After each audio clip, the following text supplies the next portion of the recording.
with the batting, Michael? Good bowling, obviously. Yeah, I think Sri Lanka deserve a lot of credit for the way they bowled.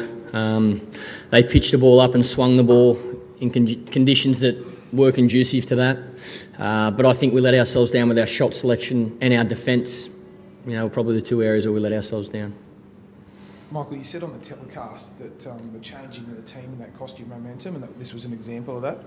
Was that to blame, the shuffling of the team in and out? I mean, we've talked about this a bit in the last few days. Yeah, look, as I said, I can understand why people think that's the case, but as a player who only had 5 days of no cricket, it makes absolutely no difference to my preparation. I was as well prepared for this game as I was for every test throughout the summer.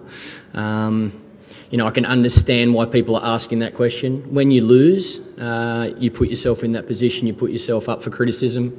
The reality is, it doesn't matter how much you play as a team, it doesn't matter how much you don't play as a team, if you bat like that, you're not going to win many games of cricket. So, no, my opinion hasn't changed on, let's call it once again, the rotation policy. It hasn't changed. Our performance today was very poor. We let ourselves down, we let the people down that come and watch us. I think our cricket throughout the summer has been pretty consistent. Today is certainly our worst day. Arthur's not here and you're the captain anyway. Did you give him a rocket, sort of football style, in the sheds then? I haven't been into the sheds yet.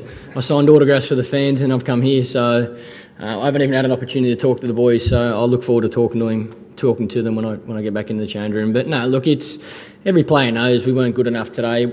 Full credit has to go to Sri Lanka though, don't get me wrong, I thought they bowled really well.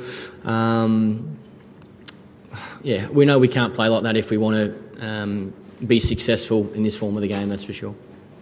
There's certainly problems against the swinging ball, I suppose, weren't there, Michael? I mean, he bowled brilliantly, but I suppose Australia has in the past at various times had batsmen have had a bit of an issue with the swinging ball. Is that something that's, I suppose, with an Ashes coming up as well, where Jimmy Anderson, these blokes do get the ball to swing a lot?